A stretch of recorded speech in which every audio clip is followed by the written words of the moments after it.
Back on the briny docks. I run along, flashlight in hand, even though it is midday. We have been speaking with Joyce about the fundamental elements of reality that make up our world, and the mind-blowing revelations therein, whilst Lieutenant Kim is away, returning our dear friend, the bloated corpse, to the local precinct. Oh, I put my flashlight away. Harry has become impatient with perhaps unnecessary expositions.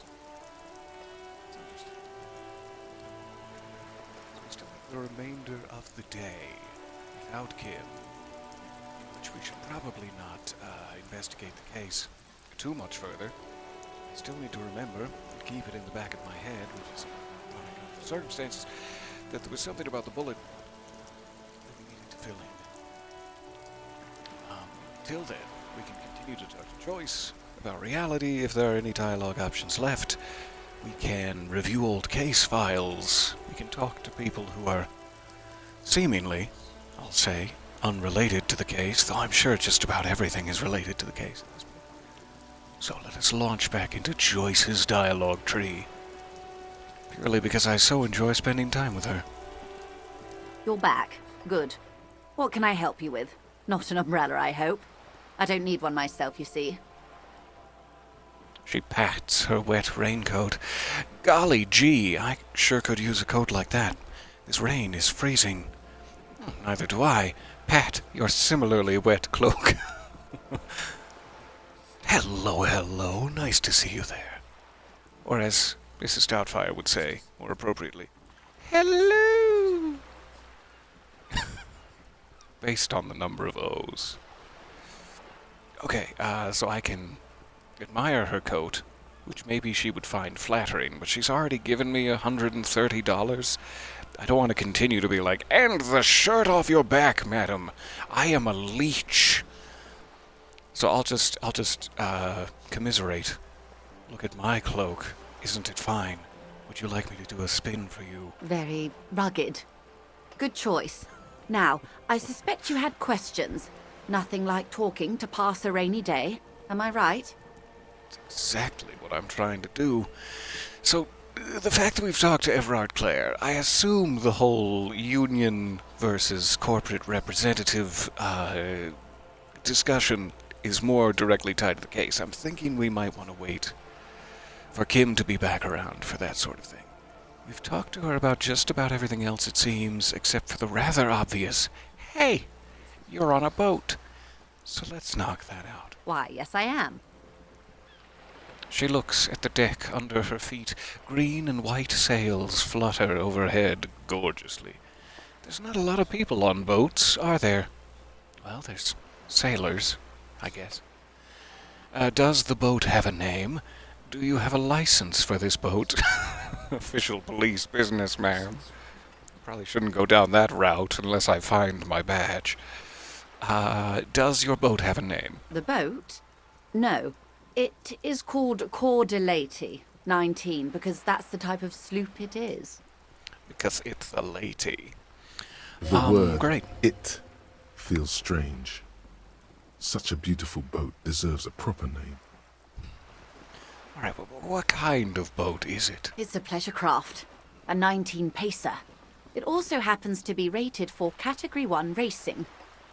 Though these days I mainly use it for business. So, at one point in your storied past, you did use it for racing? Show me your trophy cabinet. I don't know that it necessarily needs a name. She seems like a very pragmatic person, to whom the model of the boat is enough. But maybe I could persuade her to be more fanciful in her imaginings? Do you like your boat? Is the way we conclude. It's really none of my business whether her boat has a name or not, but I do like humanizing inanimate objects, so that's like my favorite thing. So we're gonna go for it. Your boat really needs a name. Okay. How about Cordelati 19? Why? She taps on the side of the boat. It makes a hollow sound. Clearly, she's not smuggling kilos. Because it was manufactured in Revachol East by a company called Cordeleche, and its hull is 19 paces long. Have you ever heard of Dulce Day? Sounds delicious. How about the sleek fish? How about the X something? Or how about Dolores? She's already told us that she is herself an ultra-liberal.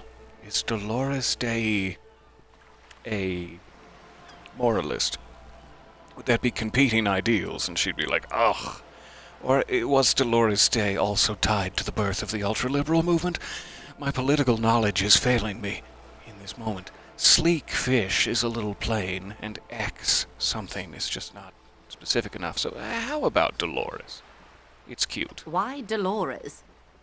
I don't know, it feels pretty. Well, it means nothing to me. I think I'll stick with the factory name. But thank you for the suggestion. As we assumed. A lovely and pragmatic woman. So how do you like the boat? Secretly, I'm gonna call it Dolores. My sloop? I like it a lot. It's the eel's hips, baby. Aww. You've made me blush. Her lips curl into a wry smile. So there's not a lot of people who can afford who are on boats, are there? Of course there are. We're on an archipelago. How else are you supposed to get around? I just like to swim, because I'm quite poor. There is a pinch of defensiveness in her voice, but it is playful. Wait, we're on an archipelago? Yes, we are. We are on Le Caillou. I thought we were in Revachol. We are. And the city of Revachol is on the island of Le Caillou. Oh, it's all coming together. Still, I haven't seen anyone else sail a boat around here. I haven't seen anyone else drive a souped-up Capri Kenema motor carriage either. Now that I think about it, on the subject of dear Lieutenant Kim's souped-up motor carriage, there's a huge traffic jam leading to the harbor, and the bridge is out the other way. Where is he driving? Where is he driving from? Perhaps only one of the bridges is out, and the other leads more southward rather than west, and he's going southward. That's my headcanon. She's referring to Lieutenant Kitsuragi's motor carriage. Oh, that's not mine. It belongs to my partner, the gorgeous Lieutenant Kitsuragi. No matter whose it is, a motor carriage is just a tool. You need it to do your job, as I do mine. It's just a means of getting where you need to go. It's just a, let's say, 150,000 real means of getting from point A to point B. Understood. Good afternoon. Nice to see you there. Ah, the condescending, dulcet tones of a former newspaper advice columnist. You can't prove she wasn't one. It's also headcanon now. I am now assuming she used to be a newspaper advice columnist. Post-sloop racing days. I'll take it. You need to make this lady admit she's only riding around on this boat because she's rich. No, we don't have to twist her poor delicate wrist that way. It's fine. Why? Why what? Stop thinking. Take her down. Stop thinking and just eat the rich. It'll come off like I'm envious, and I'm not. Why am I even thinking about this? I have police work to do. Well, actually, yes. I need to nail her to the deck boards for this one. Why am I even thinking about this? Have it your way. Fine. I've angered my sense of rhetoric. Do you have a license for this boat? A put-together woman such as Joyce Messier, I'm sure, has a license for her boat. Silly question. Officer, I assure you I'm a highly qualified pleasure craft operator. I don't doubt it. The crowns of her teeth are porcelain, white as the boat's hull as she smiles. Barnacle-free, too. Must have one hell of a Her dentist. nonchalance might be related to something called the Wayfarer Act, a law that says she doesn't need a license. Sly Fox, you're not aggressive enough to harass her further on this. I'm not piloting a watercraft. I am simply traveling, officer. So I think I have a handle on the boat thing. Thank you. Good. Alright, so we're saving Everard Clare. That's all we can ask Joyce about, which is great. We are caught up with her for the moment. At least until another day passes and new dialogue is unlocked. Thank you, Joyce. I will miss you dearly. In fact, I can't even move away from the boat. Such is my love for you. Please invite me aboard. Permission to come aboard, Captain. Alright. Talking to folks such as dear Cindy Skulls up there should probably be saved for when I'm partnered. I don't know what I'm supposed to do with this empty wall, but it doesn't seem relevant to the case, so let's investigate. Just an ordinary wall. Nothing to see here. My conceptualization is not enough. You never can be sure which of the skill checks are like, fail it, and you'll unlock new avenues of thought that will help you with the second try. So it's like some of these that I've never even tried. I should probably just go ahead and fail and get it over with. And I will definitely be upping conceptualization, as it is one of my favorite skills. So there's little risk in this being locked for long. But still, 8% fills me with hesitation. And gosh, is it sticky. I'll come back around. Alright, I'm thinking that the door Everard Clare wanted me to open is perhaps this one, as we've never been able to interact with it. We now have the key from Call Me Manana, which should allow us to interact with it, but I'll probably save that for Kim time. I don't think we had any other...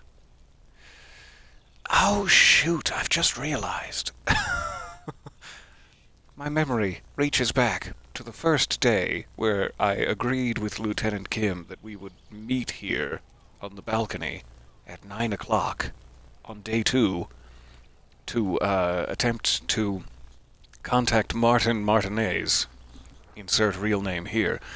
And now Kim is gone for the entire day. I will not see him until tomorrow morning. So I'm really hoping we can still do that on day 3, perhaps, but maybe I've flubbed the whole plan, and I should have given that a little more consideration.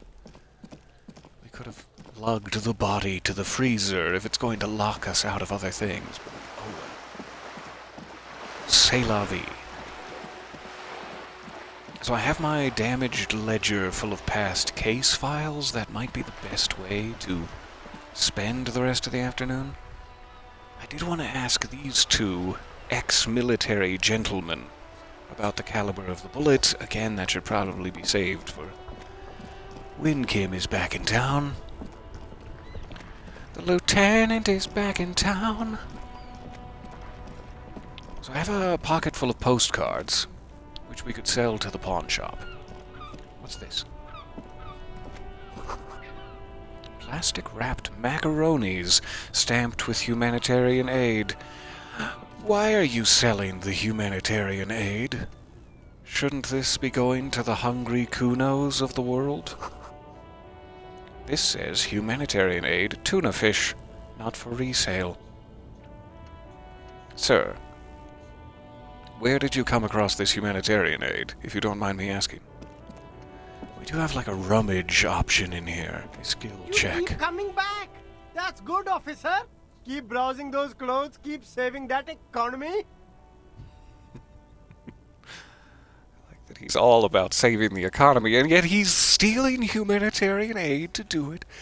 So I need to increase my composure for this to work. Or find another avenue to unlock it. We cannot rummage for additional goodies yet. Nothing back here. This bridge certainly doesn't look available either. Which is the one I was thinking might be more southwards. The more I look at it, that seems to be the only, like, vehicle traversable bridge. This one might be a footpath. Were it unblocked. But yeah, I have no idea where Kim drove. That being the case, if the bridge is closed until Wednesday, where has Kim taken the body? What is he doing with the body? A crumpled billboard reading, Samaran butter soaks in the canal. Two ugly lines mar the bright countenance of the blonde boy depicted. Aw, that poor blonde boy.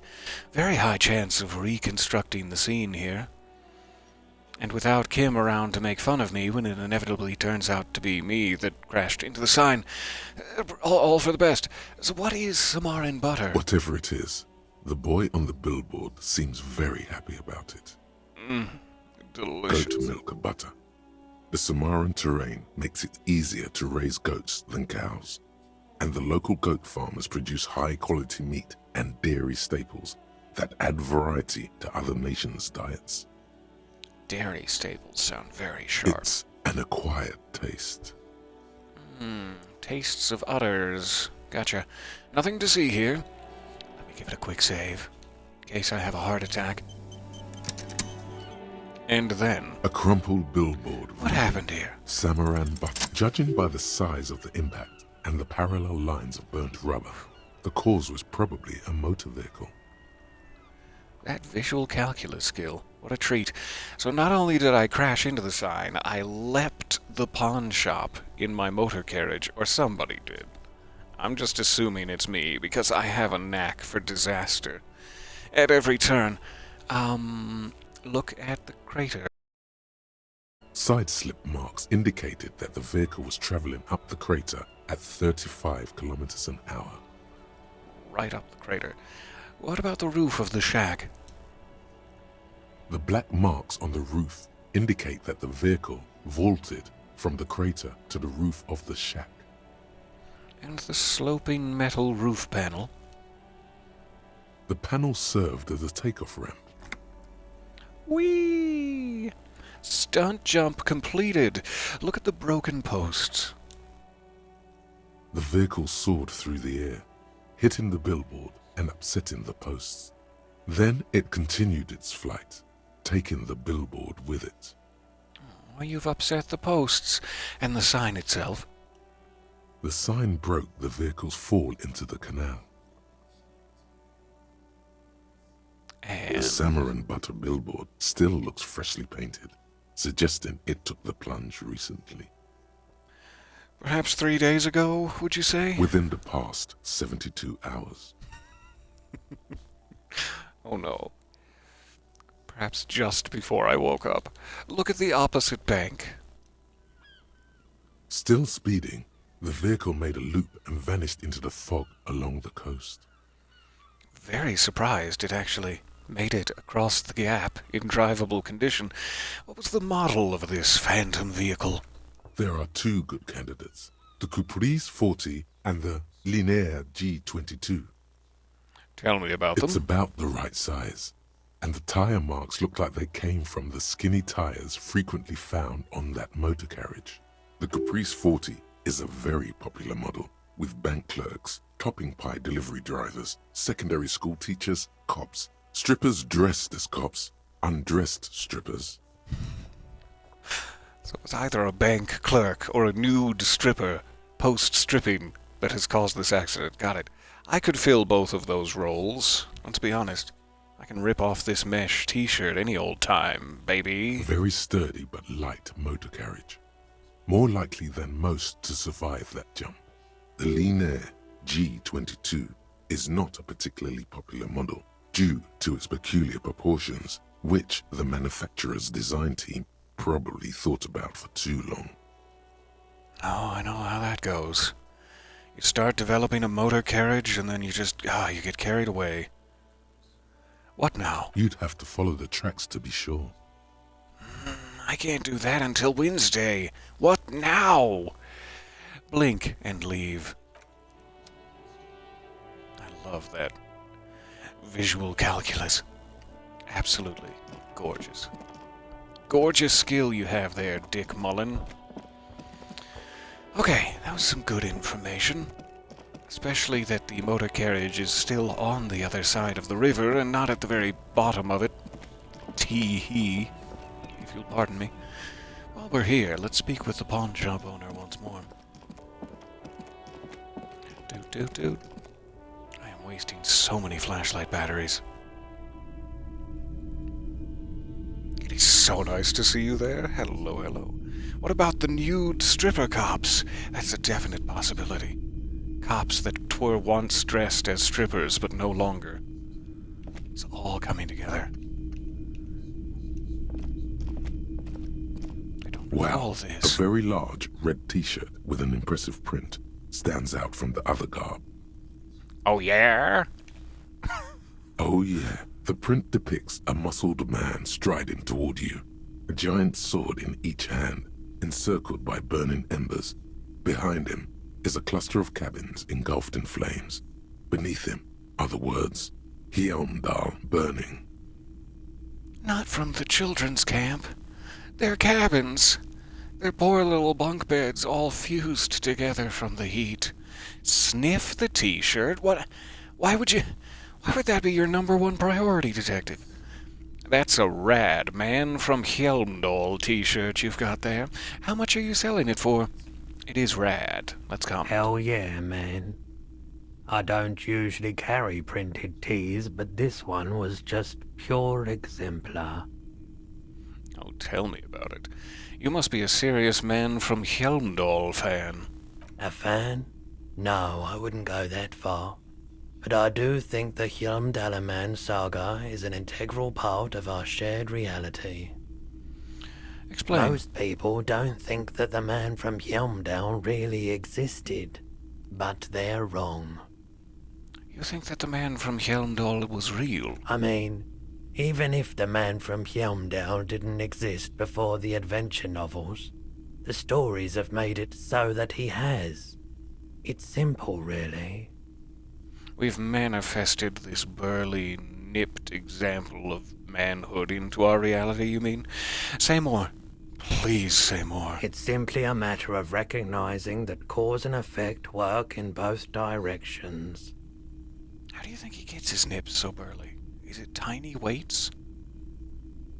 Probably not. Besides, I've been to Kotla, though not quite as far north as the Hjelmdal, and watched northern lights travel across the sky. Very unique, energetic tides there. His theory isn't exactly incoherent, but its logic does suggest some unusual neural activity. Interesting. Very, very unique energies indeed. Geomagnetic ley lines, one might even say. One might even say. I do want to sniff it. At first glance, why? But at second glance, I'm so curious to sniff it. Maybe I can figure out its previous owner. How much are you selling it for? Can I sniff the merchandise? Prepayment? 2 real. Oh, that's quite fair. That's very cheap for a printed t-shirt that's still in pretty good shape. Is it because of the smell? Is that why it's so cheap? That's unusually cheap, isn't it? It should belong to anyone who is ready to wear it. That's very generous of you. In that case, I am ready to wear it. Could you give it to me for free? But why? Because we're besties. We pinky sweared on it. Don't you remember? Because I'm a broke cop without a cent to my name. Well, perhaps I could repay you in some other way? Wink. I guess I can't really think of any good reason, to be honest with you.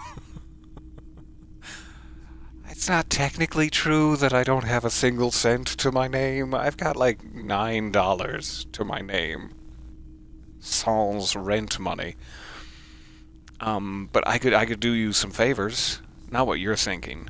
Not the first thing that popped into mind, but like I could deliver a message for you or something. I could be a little carrier pigeon. Coo, coo.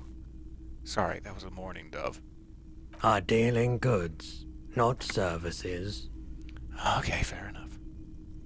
So it would increase my physical instrument, oh my shivers, because it's so thin, I guess, but remove my authority significantly. No real detective walks around with such gorgeous artwork upon his chest.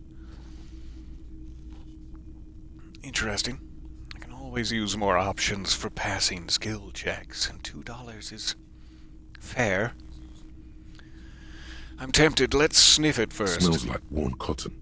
And a little old sweat there. Whose sweat, do you suppose? Worn cotton with a side of flea market or trash bin. Sniffing is okay. But please don't try anything on. Can't have you leaving your photon emissions in the fabric of things you're not going to buy. What if I promised not to leave any emissions in your t-shirt? That didn't sound right. When I said it out loud, that didn't sound right. You're not imagining it. Photon emissions? What is he talking about? I really want this t-shirt, but we can always come back. Let go of the t-shirt for now. Thank you for explaining. Hey, buddy. So these photon If you emissions, don't tell me more. mind, please put the flashlight away. Oh, Some of us have photonic sensitivities. sorry. I'm trying to point Photonic it elsewhere, but I'm sensitivity stuck. is not generally acknowledged Sorry by the about medical that. I'm establishment. sorry, cop. I do appreciate it.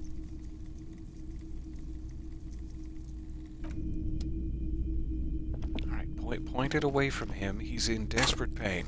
Sorry, I got so used to just having my flashlight out. That's so cool that they programmed him to comment on it. Goodbye. Alright, where were we? Hello again. How can I help you? Sorry about all the emissions in your t-shirt. High chance of figuring out if Roy is high. Do you know anything about the traffic menace on the loose? Who bonked your rooftop? Traffic? I'm sorry, officer, but I don't drive. Are you sure you're ready? Was that to sniff the t-shirt or to wear the t-shirt? The raw power that comes from t-shirt ownership. Wait, why don't you drive? Probably because he's high. Why didn't you hear it when the traffic menace drove over your roof? Slightly more important question, but I'd love to ask both. Why didn't you hear it? Now that I think about it, I do remember hearing a thunderous noise the other night. Some kind of powerful electric vortex hitting the shop, and then moving on. Yep. That was me. A vortex. That sounds fascinating. Does that mean you don't have any idea who the driver was? Well, there's not like a glass ceiling. Yeah. Bird's Nest Roy has shattered the glass ceiling. Finally. Progress for us all. A vortex, you say? It sounds fascinating. Yeah, it was pretty wild. I didn't really know what to make of it, but I know it meant something. It must have meant something.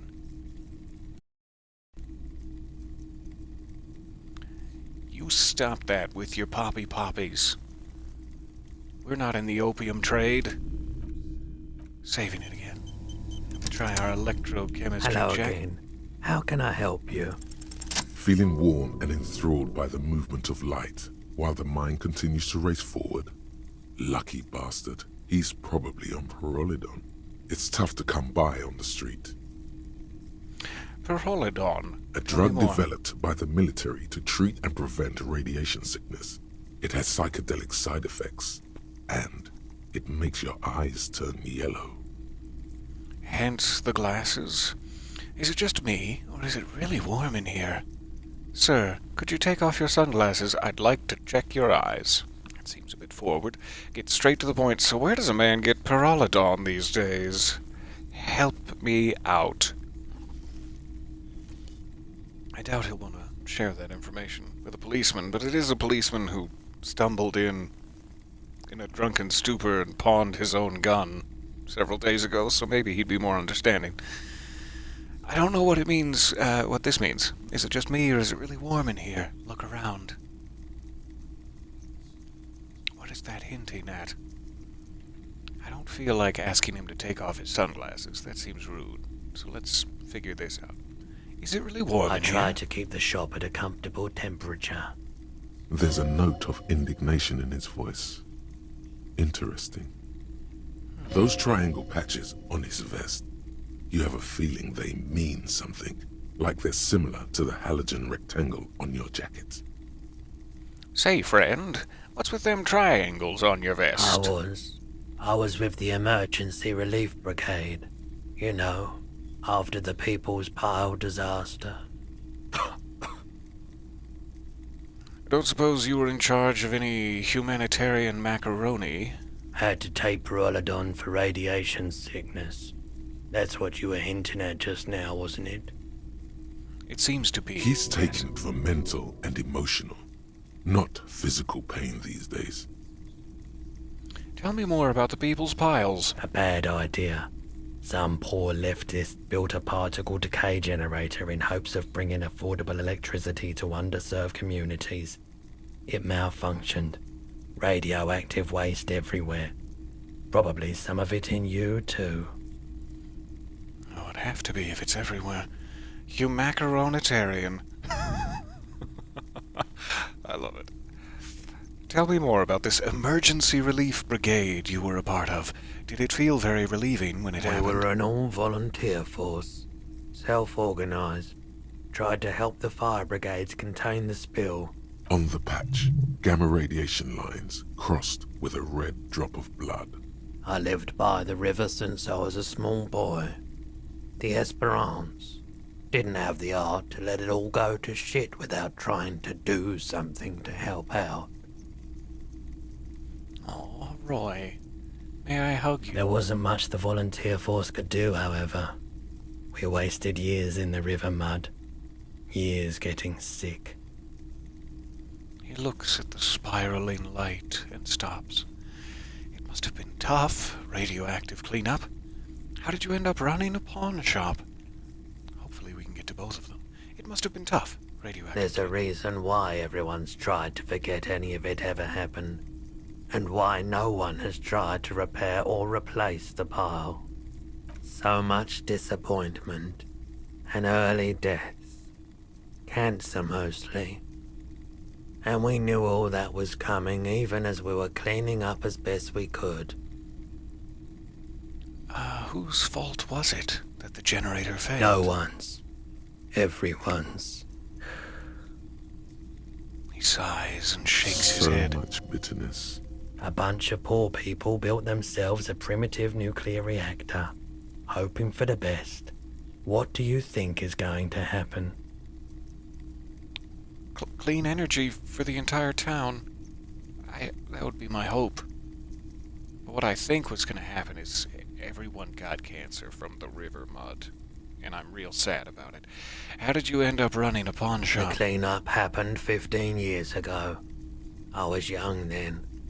Later, my second aunt died. Left me this shack and all the assorted junk in it. So I came to Martinez. People told me don't go there. It's a shithole. I said, people, we just had a nuclear pile meltdown. I'm gonna get as far away from Forburg as I can. Still in the same city, but... Is there any Santa figurine stomping in this game? I don't know. I haven't come across a Santa figurine, if indeed Santa exists in this universe. So far, all of the children do look as though they have coal smeared across their faces, and they're confirmed naughty, so it's likely that Santa does exist. Thank you for telling me, and I'm sorry about your tragic backstory. That's desperately I depressing. like the theory more than the story. Outward movement, not vortices. Yeah, you gotta get in on those vortices, my man. Hey, would you care to share your illicit hallucinogenic substances with a poor cop down on his luck? I wanted to ask you about my missing gun again. Let's just check if there was anything else. Sure thing. Nope. Nothing else. Thanks for your time. Sure, anyway. man. Alright, so unless we want to sell the postcards, which we certainly could, we may want to save them in case I can't make rent on a certain night. And I can't think of anything else in our inventory to sell, so I'll move along for now. But I'm glad we got to hear more about his past history. Which I guess most history is, and it's a bit repetitive to say, but still.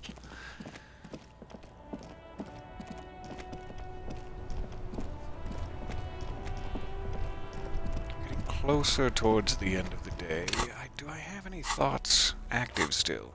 I feel as though they would have popped by now, if I did. So yeah, we have no slots. We do have 3 skill points. It may be time to waste another on a slot and then throw the apricot chewing gum in there, as we will need 5 hours, which I'm just trying to pass time while Kim is gone. Better to be thonking while doing so. Let's do one more row. Boop. Internalize the chewing gum. Nice. Soulpy, the mic is sounding a little iffy. I will reset it. Thank you for letting me know.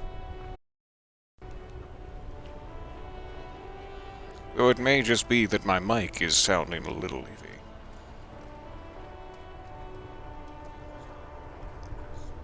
But thank you so much. I appreciate the heads up. Okay, another thing we could do, we have like some spare change. In addition to our case files, if we need extra time, we could buy a book. Particularly from, let's say, the occult section. And dive into it. In fact, now that we've had the conversation with Joyce about the Pale, I wasn't paying tremendous attention to the occult books. Is there anything about the Pale in her library? This bookstore is not strictly about crime, romance, and biographies of famous people. There's also a wide range of paranatural literature. Not entirely sure if they would consider the Pale to be a paranatural study in this universe. Perhaps that would fall more under general academia, physics, and such. But let's Amidst the various books, you find one written by someone named Matthias W. Dundas. It's about wholeness, unity, balance. These 3 things are very important to the working class mind. I heard that it takes the chewing gum thought 7 years to leave your intestinal tract after you internalize it. I've heard the same. It's definitely not a tale for old wives. These 3 things are very important to the working class mind. The point of the book, and many others on this shelf, is to give people medicinal advice in situations where they don't have access to paid health services. God, if there's 2 things that are true about me, it's that I need medicinal advice, and I don't have access to paid health services. How does that work? It serves platitudes, while also telling everyone that traditional medicine, the kind people don't have access to, and which costs more than this book, is garbage, and would only give you cancer anyway, without even curing your cold or anything. Sounds Wholeness, convenient. unity, balance, on the other hand, can basically take care of anything. Though it is important to note, when it's up to your mind to heal yourself, then it's because of your mind that you're ill in the first place. Does the book say The anything book else? features chapters on topics such as how to find magnesium. It even lists plants you can harvest magnesium from. How to continue drinking if you're an alcoholic who has destroyed his liver. And It's no real coincidence I've found this book there's here. even a chapter on the ancient Seraïs tradition of using duck gallbladder preservatives to treat and prevent sexually transmitted diseases. Pre and post factum apply. Nothing worth buying. Nothing worth buying, but what about all of my This diseases? is just mundane garbage. What's even paranatural about this? Find something truly otherworldly, and What is the Pale has given me a bonus. Delicious. Tell me more. The throbbing in your head increases with every passing moment you gaze at this shelf. Does it? As though the spirits themselves wish to keep me from gaining arcane knowledge that would further my total world domination. Total world domination powered exclusively by communism! Suddenly, as if out of nowhere, a small green book becomes apparent. The title of it reads, Medicinal Purposes of the Pale. Oh, hey, what's this book The about? book contains descriptions of various pseudoscientific therapies alternative medicines and folk remedies involving the Pale, also known as le territoire.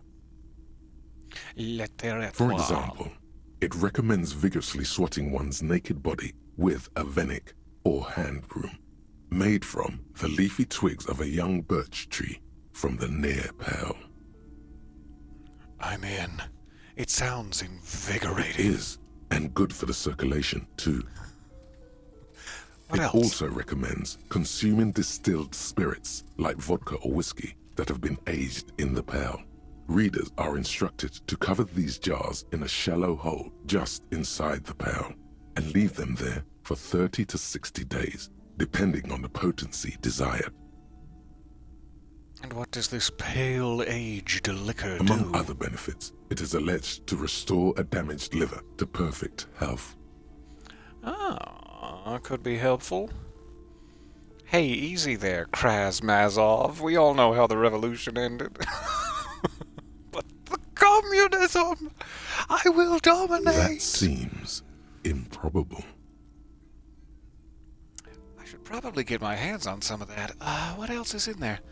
How is that possible? Can I ask both? I do want to know what else is in there. That is my For priority. general health and well-being, readers are encouraged to take regular strolls through the Pale, though a sidebar cautions readers to limit each stroll to less than an hour. Especially given my civilian level of like 3 days per year maximum, even in the vicinity of the Pale. I'd better make my walks These brisk. strolls promise to cleanse the mind of worries and the body of toxins, especially if the perambulator performs this ritual in the nude. Nudity figures prominently in a number of these prescriptions. Interesting. You're making me picture it. I'm not mad. No, I'm not This mad. is exactly what you need. It is. I agree with you, Inland Empire. Androkinetic nudism? That's insane. That's beyond dangerous. You stay out of this logic. We're in the paranatural There's an section. entire section devoted to cures for men who are struggling to perform their marital obligations. Well, I certainly don't need that. I'm always walking around just as light as a feather, and as... never mind. I probably need that.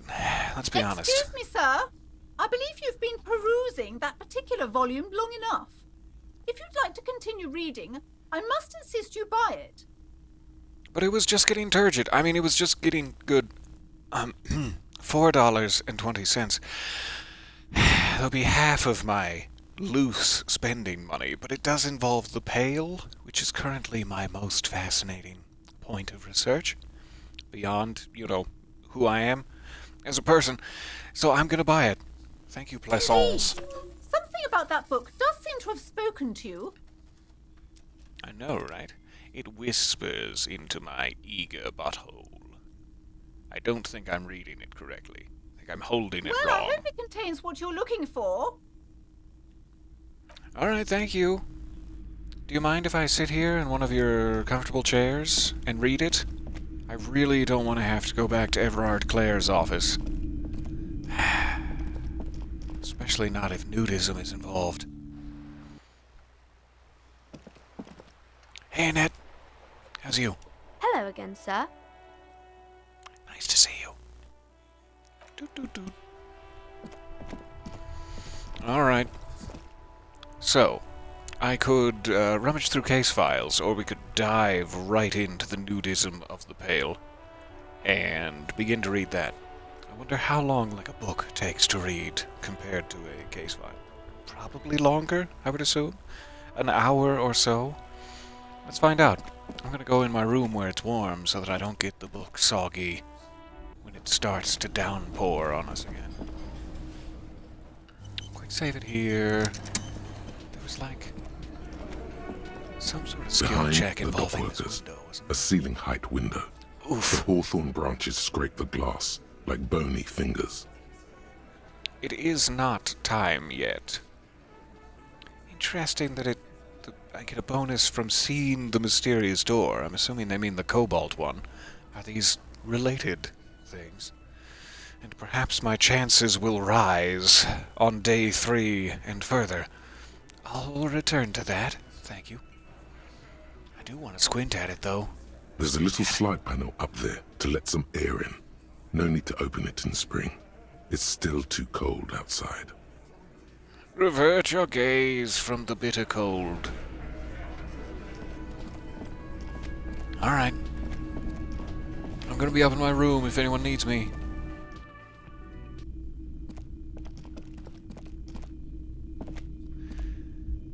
You know, I keep seeing that lady on the rooftop. A seeming lady, from my limited perspective. I've been assuming the whole time that this is another room. Does one of them contain stairs? This must be Lieutenant Kim's. And I'm guessing I shouldn't break in there while he's away and fondle his undergarments. Let me try knocking on this one again. The door is closed. Still no answer. Knock again much harder. No, we've learned our lesson. My poor little knuck-knucks. Try the handle, I guess, even though this seems like breaking and This entering. door can only be opened with a key or from the inside. Sure. I'll leave it alone then. Sorry to bother you. Alrighty. Home sweet, disheveled home. First things first, now that we're in the privacy of our own room. Whew. Oh, thank God. That was just killing me. Okay. Now it's book time. Medicinal Purposes of the Pale. A small green book giving off a peculiar foreboding impression, although it's hard to figure out why. It describes the various ways of healing debilitating ailments through the use of the pale, some of which sound implausible at best. Medicinal Purposes Interact. of the Pale.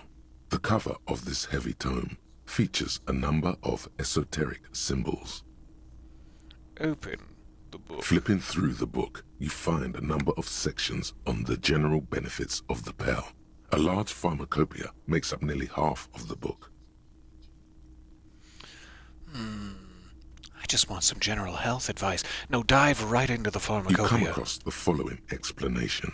While modern pharmacopoeia are continually updated by so-called experts based on the results of clinical trials, readers will find assembled here the timeless wisdom relied upon by generations of traditional Seolite medicine practitioners, Mesk mystics, and Ilmaran folk doctors. Yummy. Give It's it to all me. quackery, in other words. You get out of here, encyclopedia. Finally, something to calm the angry spirits that have been plaguing you. God, that's It my seems hope. to contain descriptions of the medicinal properties of various ingredients that may be gathered from the pale, as well as instructions for producing a variety of herbal remedies. Anything in there about restoring lost memories? That would certainly be helpful. You seem a little overdressed for the occasion. I just want something that will soothe the relentless torment of my existence. Anything about curing an apocalyptic hangover? Let's start with There memories. are a number of Seolite tonics that promise to improve your short-term memory, but nothing that speaks to your condition. Okay. Anything that will soothe the relentless torment of my What you're existence? describing is booze. You don't need any herbs for that. Surprised that, electrochemistry didn't chime in there. Anything about curing an apocalyptic There's hangover? nothing in here that speaks to hangovers directly.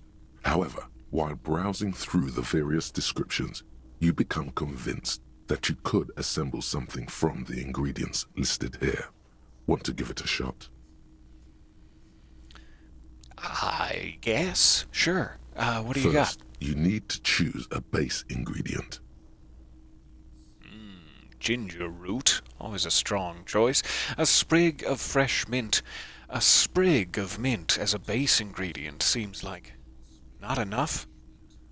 Couldn't we, like, throw in some tonic water as a base, and then this would be an aperitif? That's not the right word. What am I thinking? Like a sprig of parsley atop a dish. It's not an aperitif. It's another word entirely. I guess ginger root. Just a whole bunch of ginger root. Next, you'll need to combine the base ingredient with an appropriate vehicle. Ah, the vehicle would be the tonic water. I see. Boil it with a tea made from birch bark. Mash it into a paste with some aloe vera extract, or mix it with just a dram of whiskey. I'll take the tea with birch bark, so that it tastes of dirt. Lastly, is there anything else you'd like to add? I would add a few pomegranate seeds, but I am violently too impatient. A spoonful of sugar, I do hear that makes the medicine go down, or some additional roots. Ginger, ginseng, everybody's coming to the party. The ginger root will help with the nausea, and the birch bark tea will help you flush out the toxins. The ginseng should give you more energy, as a nice bonus. The Deal. very thought of this tea causes your muscles to relax and your mind to That's clear. nice. You're more present and in control than you were a moment ago. I should have read this book. Garnish, thank you. That's exactly the word I'm thinking of. As a garnish.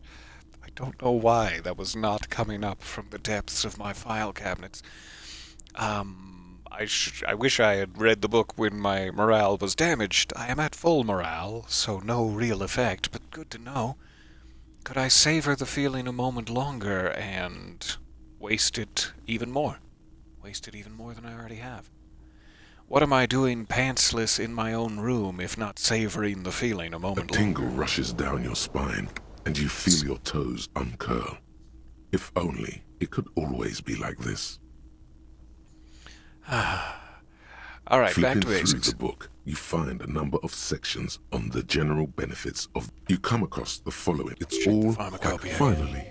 It seems to contain descriptions of the medicine. The tome seems to get Already got heavier. everything. Flipping through the book, So, you general find... health Have you advice. taken any walks through the Pearl recently? I would not know if I had. Maybe? And on your walks, do you stop to meditate on the nature of your being? Given what I know about myself, stopping to meditate on the nature of my being is psychically painful, so no. No, I do You not. need to do that. It's important for opening up your archaeogenous zones. What about my androgynous zones?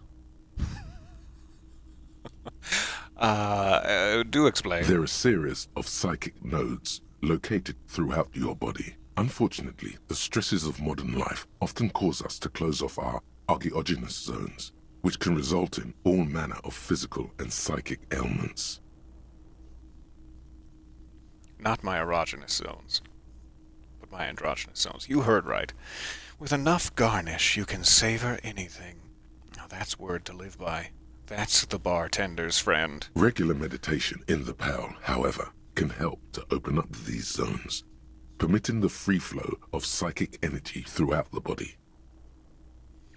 I do get the distinct impression that Harry Dubois, as a general rule, is psychically blocked, psychically constipated through and through from the toes on up. This sounds wise. Oh, then I do, very much so. I meditate all the time. I do. I mean, I plan to, for sure. Why else would I be pantsless? And when you meditate, are you in the nude? Oh, totally. Not a scrap on me. Excellent. I feel like a good You're boy. doing everything as you should. Regular Pearl meditation has been shown to help keep your body lithe and strong, your mind alert and expansive. A note of caution, however. Be sure to limit your exposure to the Pearl to no more than an hour a day and no more than 3 hours total per week. Okay, but I feel like I'd like to stay in there longer. Interesting. We didn't really learn anything new about the Pale in the way that I was hoping might happen. I guess we're just gonna walk down to the lobby. I don't think I'm forgetting to do anything. Yeah, we're definitely ready for public. Okay, fine, I'll put my pants back on.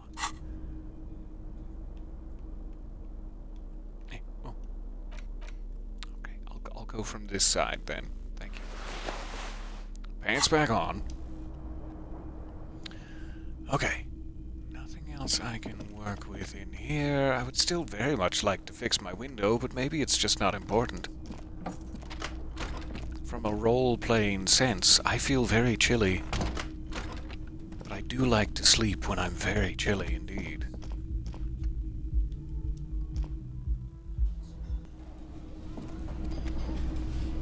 It's already late enough in the day for the disco ball to be going. Maybe.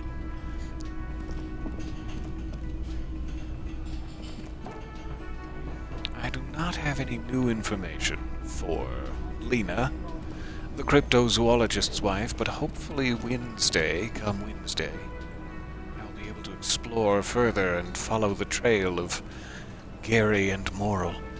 We did not yet talk to the chef about the special borscht, which Kim didn't seem to think was important, so maybe he won't mind if I investigate it without him.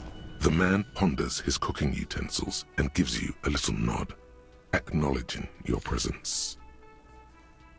Leo, the kind old mustache man, said you're friends with Call Me Manana. Is this The true? mention of manana gets his attention. He smiles and delivers a whole slew of unfamiliar words and lively gestures. Then he falls silent again. As the chef of the establishment, I think you'd be more interested in delivering a whole stew, but no, please They're continue. friends.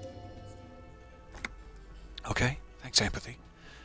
So what is in this quote-unquote special borscht you're making there? The man says a couple of sentences in that strange language of his, and then seems to wait for you to speak. I'm pretty sure he asked you a question. Say He yes. doesn't know your language. You can just say something cool in return. Anything cool. Hey, Mercury rising. Wouldn't run my fingers through my hair. I'll probably fail the skill check and snap off a pinky. I feel like no is the correct answer, but I don't know why. And again, I'm quite psychically constipated, so I shouldn't trust these sorts of instincts. Yes? To be positive? Or should I just be honest? Sorry, I don't understand, and I don't want to cause an incident by saying the wrong Just thing. one word. Sounds quizzical. Then he awaits your answer with his brow arched.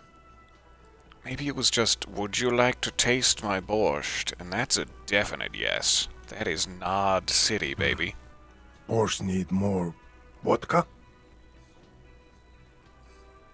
He picks up a bottle from the shelf. Vodka borscht! I love it, Bratan! Turn it the fuck up and then ask for some yourself. Shh, necktie. It's okay. Turning Shh. it up seems like a dangerous idea, honestly. The place is a powder keg.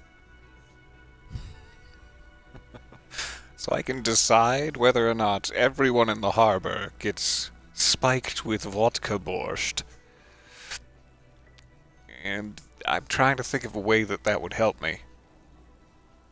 As my logic is reminding me, tensions are high out that way. Months into the strike now, perhaps not everyone should be uninhibited. No vodka. Cut it. I'll leave the cooking to you. I have business.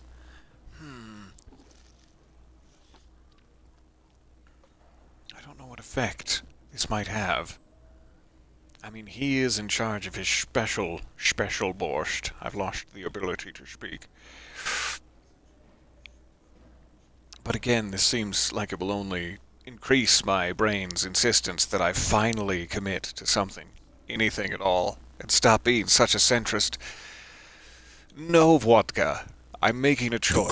cook gives you a long, disappointed look, then turns Aw. the stove off and seems to wait for you to speak. All right. I've completed the special borscht. Pretty impressive hardware you're packing. I don't think I need anything else, thanks. I don't know what that might do. Perhaps it would help me later to have everyone sloshed on borscht. But we'll see. We'll find out.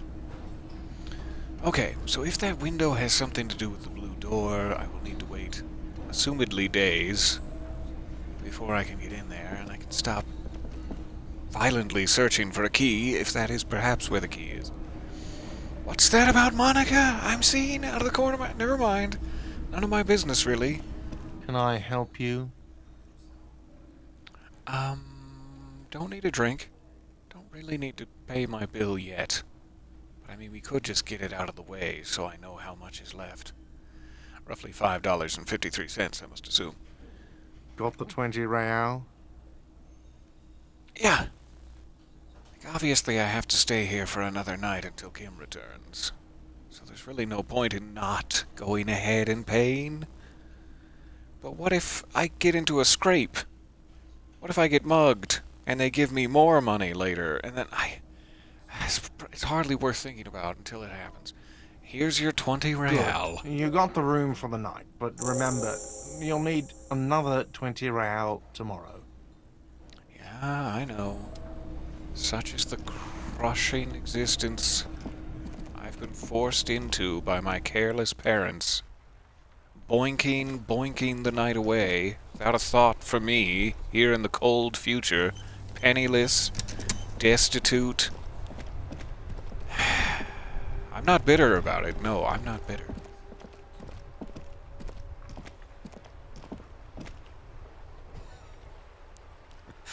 So, even though I want to wait for Kim to be back, let me just see if there is indeed a dialogue option to ask them about the bullet. I like playing in Curiosity. the dark. Sharpens your nocturnal instincts. Feels like being on recon again. Oh, hey, so it was Renee's old guard booth. For some reason in my head, my first assumption was that it might be the corpse was at that guard booth. But if it was Renee, that makes me feel better. At least somebody's still alive. Still very low chance of this because of my careless ball behavior. My careless ball behavior. That sounds weird. That makes it seem hairy somehow. I don't like it. So I found your guard booth. Yes, the Debardeurs Union pays me to stand vigil during the nights. Not out of any political allegiance, mind you. Does that mean I can find you there during the nights, and we could perhaps while away the hours? Together in conversation, our tongues entwined like sexy little snakes? What if the snakes were entwined, and then they were also, their tongues were entwined? Like a double helix of sexy snake behavior. Sorry, Renee, I got distracted. What were you saying? I'm an old man. Don't sleep more than a few hours every night anyway, and money is tight. It's not the only thing that's tight, Renee. He feels like he has to justify himself for some reason. You don't have to justify yourself to me. I saw a picture in there. You were in it. You looked happy. Who's the girl? Or you must have seen something on the night of the murder. Your booth looks right into the yard. I am curious. I don't want to press the poor old dear. Let's start here and try to work our way into the more detective-y questions. She is nobody. His features... This is none of your concern. Sorry. And I refuse to discuss my private affairs with the RCM. That's fair. I saw a gap and I took it, but it wasn't ready yet. His features stiffen and he gets a cold look. I'm sorry I asked. The lady is Jeanne-Marie Beaulieu, and she sure as hell wasn't a nobody. Who was she, Gaston? No one narks like Gaston. So you must have seen something on the night of the murder. Your booth looks right into the yard. Yes, it does. Unfortunately, I wasn't working that night. Been on a 2-week leave since last Monday. Are you on leave because I climbed up there while totally high as balls and just spread my trash and pheromones all over your guard booth? Why are you on leave? It's a private matter. Nothing to do with your investigation. You see, officer, René is the kind of man would rather die than admit he needs medical assistance or, God forbid, sick it. A real man's man is just gonna ride it out. What's the medical issue? I have $5. Can I help in some way? I'm fine, goddammit. Mind your own business. It's nothing. Just got to cut back on coffee. We're probably talking heart trubs. We talking heart trubs? Would you like a soothing skin massage to simulate or stimulate even blood flow? I'm not going to simulate blood flow. That's weird. So who was working your shift in the guard booth that night? No one. The bus has been unmanned since last Monday. There's no other guard. It's just me. Very convenient for killing people that evening. The container yard has been unguarded for a week. Yes. It's not actually an issue. I mean... Look, officer. The container yard doesn't actually need a guardsman. Never had one before René. Monsieur Claire had that booth built specially for him. It's mostly decorative. It's the only time so far I've heard of Everett Clare doing something relatively generous and nice. Mostly The decorative. possibility of someone being in there is enough to discourage any ill-minded individuals.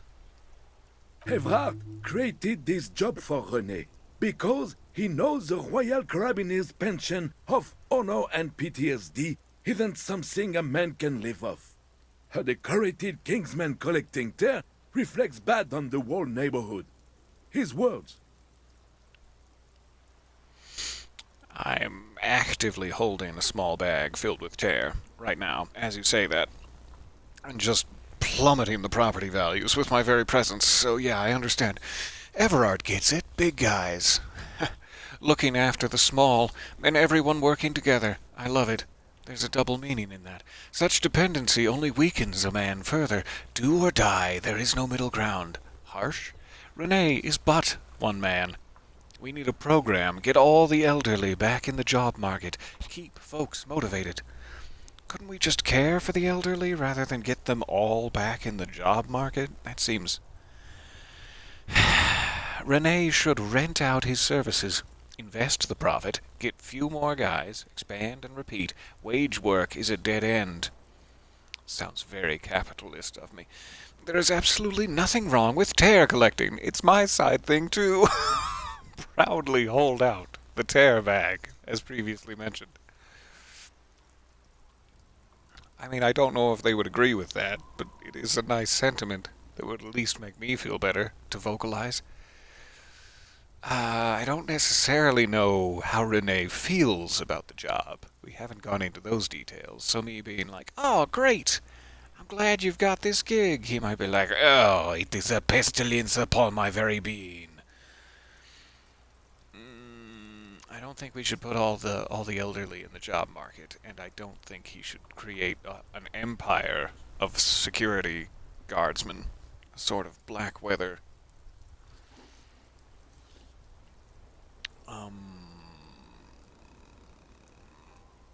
I guess there's nothing wrong with tear collecting then.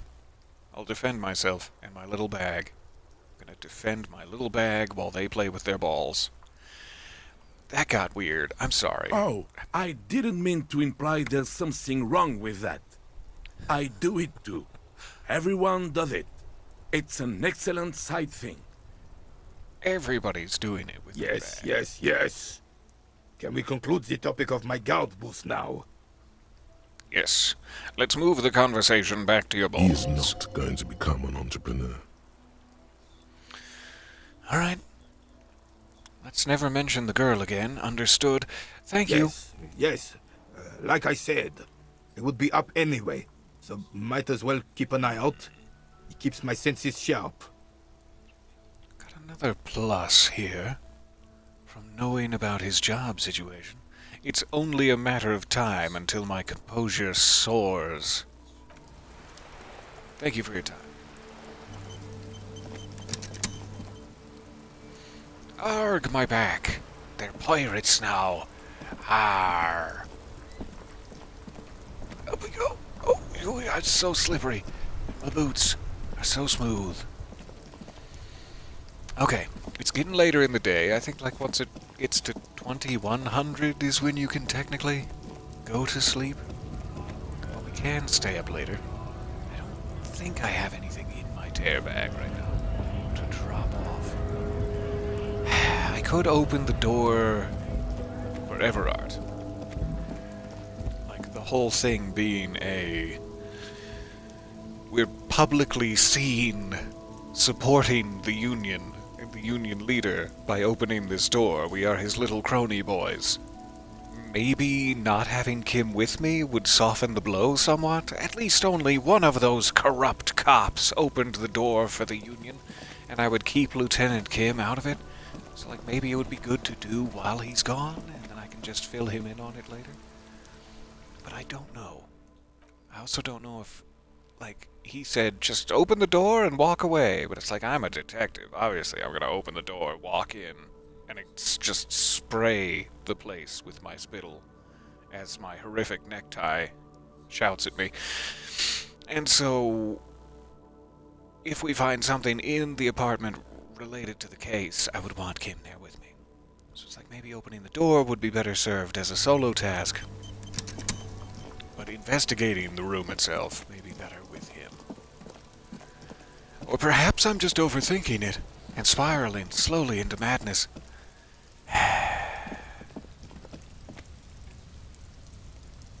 The only thing I can think of in the harbor, if we went this way, to investigate still, is that, like, container.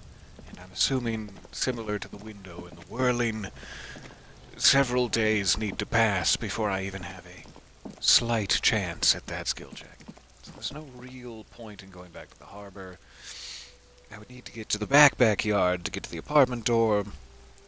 I don't think there's anything else on this side of town. I do remember, though, late last night speaking to this Pale driver. And now that we know what the Pale is, I'm wondering if we can unlock any new dialogue options. Though we know what the Pale is, or at least a loose summary of it, we don't know what a Pale driver entails. The woman still has her eyes fixed on the photograph in her hands. In the background, the radio plays. These both seem very rude, but I'm going to be rude in the hopes that it leads to information. Something that I would never do in real life. Snap your Where am fingers. I? Who are you? Like a magician recalling a subject from hypnosis, you've jolted her back to reality. The smile on her face has disappeared, replaced by the wary aspect of a cornered beast. I'm so sorry. I don't mean to make you feel that way. How can we disarm the situation? Take off your pants. Nope, that's not it. Me? I'm the law around here. Twizzle your mustache. Are you all right? You were out. Never mind. I remember now. I'm still stuck in that traffic jam in the 50s. Yes. It is the 50s. That sounds like the sort of thing a time traveler would say. Tell me, where is your DeLorean in this traffic jam of ours? What's so bad about the 50s? Where else would you be? When else would you be? Most interested in the answer to Back this. in Mecca, during the time of the revolution. The sidewalks and cafes are filled with young people. I was on my way to see a new Boyadero picture starring Gabriel Buendero. That sounds much better than being here, perhaps a little underdressed in the rain. I'm sorry I interrupted. Do you want to go back in time? Until you came along, that is. The look she gives you is accusatory. Tell me about this Gabriel. This is Gabriel Buendero. She shows you the photograph in the lavish amber frame. Take A look. strikingly handsome man looks straight at you, his head crowned with a wide brim hat. His hair is dark as an oil slick, and his jaw the most perfectly chiseled thing you've ever seen. Do you mind if I keep this for my private collection? He was the biggest star of his day. Girls used to faint in the aisles of cinema whenever he came on the screen. And schoolboys used to memorize all of his lines. She leans back, savoring the world she's conjured In up. all likelihood, it's a world that's only ever existed in her mind. So I take it you were in Mesk when you were young? Or, I'm so sorry to interrupt your dreaming, ma'am. Please return to the warm embrace of Gabrielle. I take it you were in Mesk when you were young, and these are perhaps memories, your time traveling to... Someone was. Not necessarily her. She nods, as though her meaning were perfectly clear. Someone? Are these not your memories? They are someone's memories, boy. What difference does it make if it's me or not? I guess in the grand tapestry of the universe, we are all one, so yeah, I guess whoever's memories get you through the cold nights. They're beautiful. That is all that matters. Beautiful and true. And they will win. They're coming for this, you know? All of this. The memories are coming for this? She seems to derive some bitter pleasure from this strange thought, as if the past will one day wipe the present away, like a tidal wave approaching. Sorry to interrupt your dreaming. I'm sorry, cop. Nice to meet you. I wasn't dreaming. I was there, Lawman. It was early spring, and the man behind the black sun had just come out. The posters were 20 meters tall. Everything was golden. Her eyes narrow, and she appears to take your measure. While you, people, were tearing each other apart over your petty little revolution, in Mesk, it was a golden age. The Republic of Mesk is a massive confederation on the Isola of Muindi, the world's largest state by territory. It's a petrostate, a constitutional monarchy, and, as of recently, an outcast due to its tilt to the far right. Desperately sorry to hear it. I have some other questions for you. Police questions. Why not, Harife? It's not like I have anything better to do in this hellhole. She settles back against the railing of her motor lorry. Behind her, mountains of memorabilia, photos and knickknacks line the dashboard. There's something off about this woman. Tell her to show you the soles of her boots. Maybe she was at the hanging somehow. I don't think she was at the hanging, but I mean, we could check. What are you hauling?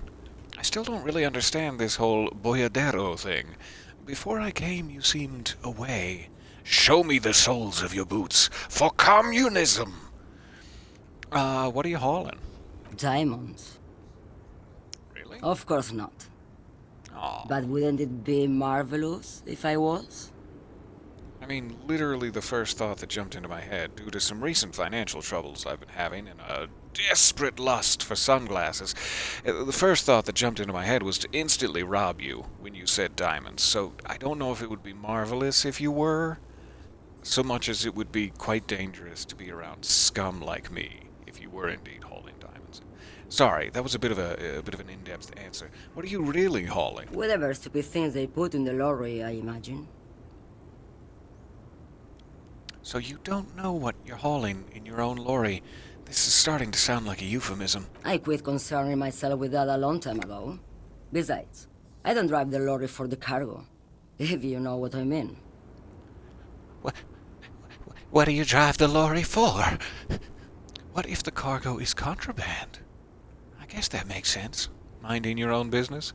I don't think I do know what you mean. It makes sense. Of course it does. What did you expect? So I still don't really understand this whole boyadero thing. Of course not. To truly understand the boyadero, you need to listen to on the Western Plain. Wasn't that another word for the pale? From another Isola, the Western Plain? The boyadero, boya for short, is a cowherder from upstream Magritte, the great steppes of northern Mesk. He is a rugged individualist and explorer. Okay. What is that? It's an old ballad about a young girl who falls in love with a daring boyadero. He promises to marry her as soon as he returns from the Western Plain. I'm guessing that doesn't happen. Of course not. The Boyadero returns from the Western Plain a changed man. One night, as he and his beloved are out walking along the river Maygrit, she pleads with him to give up his riding and settle down. I think I see where this is going. So the Boyadero strangles his beloved and throws her body Oh my in the God! mud. Then he I rides didn't off know where it was going. because the Western Plain is calling to him. I thought that he would just refuse her love and walk away peacefully. Why? Why would he strangle his beloved? Again, not a euphemism. That is not where I thought that was going. You have to understand. A true Boyadero needs a whole horizon to himself. He can't be tied down by man or woman. His beloved was selfish. She didn't know what it meant to love a Boyadero. I don't think I would label her selfish before, labeling her a victim of strangling. But okay, yeah, she's the real bad guy here, I guess. What if to truly love a boyadero is to float lifeless downstream? Before I came, you seemed away. You had a little sign on you that said back in 5. What do you mean? You were in a dream, inactive, tuned off. And then as soon as you opened your eyes and saw me, you were turned off. Blacked out, I would call it. Should you be driving a lorry if you get like that? It's none of my business. Tell me about this dream of yours. You already have, Gabriel, etc. But still, tell me about this dream. Yes? What about it? The routes you drive are unusual, aren't they? That seems interesting. Engage. Some of them. Some of them are like home to me now. I would say the routes I drive are usual to me. What routes? Lomonosov's Land, Udashnaya Zemlya, the Western Plain. She nods and closes her eyes again, letting her mind submerge.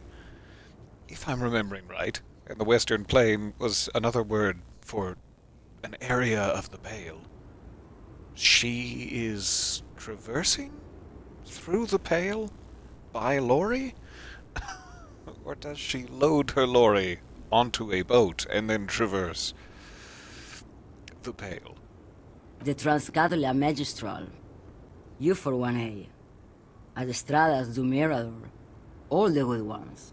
The deep trenches. Where the bluebirds fly. She opens her eyes again and shudders. I'm something of a scientist myself. I'm something of an expert in blacking out. You should take better care of yourself. Or, cool. Ride until you're dust, sister. I feel like she would appreciate this somehow.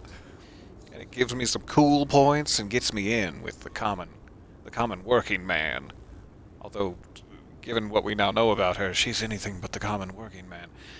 I am something of an expert in blacking out. That's true. But I think she can take care of herself. Cool. Irmao. I already am dust. I guess technically we all are. Just waiting for the right magnetic frequency to come along and blast our particles to bits. I think I know what's going on with you. You're beautiful. And what is that? She sticks a filterless cigarette into a cigarette holder and reaches for the light. You're a Pale driver. You transport goods through the Pale. Am I right? Oh, meu Deus. The lawman solved the case.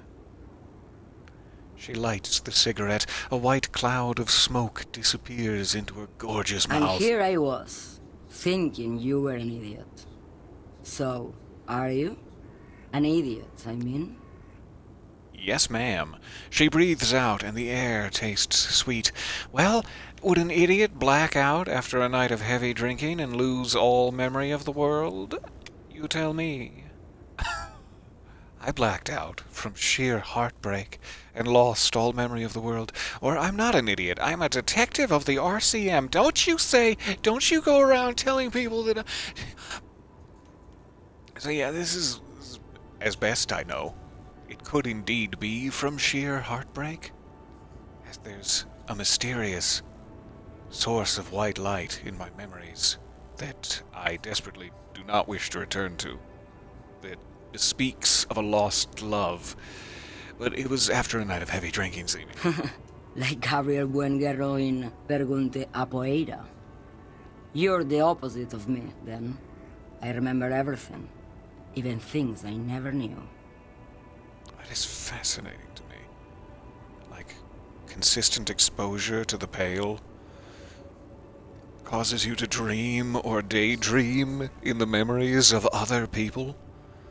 Do those other people, whose memories you dream, have to have been consumed by the pale, or can they be, like, still living? Or in a certain proximity to it? Tell me everything, madam. The smell of liquor on Gabriel's lips after the shoot. In the motor park. The roses on the day of Franco Negro's coronation. On the grand stairs of Ryle. The smoke from the Fowling piece when Dolores Day was shot. I was there that day, 3,000 years ago, when Isildur fucking failed us. The look on her face, like an orgasm. The wound in her chest. My hand in my father's hand. Except, I never had a father. And I never shot her innocent Dolores Day. Oh, she has the memories of the person who shot Dolores Day?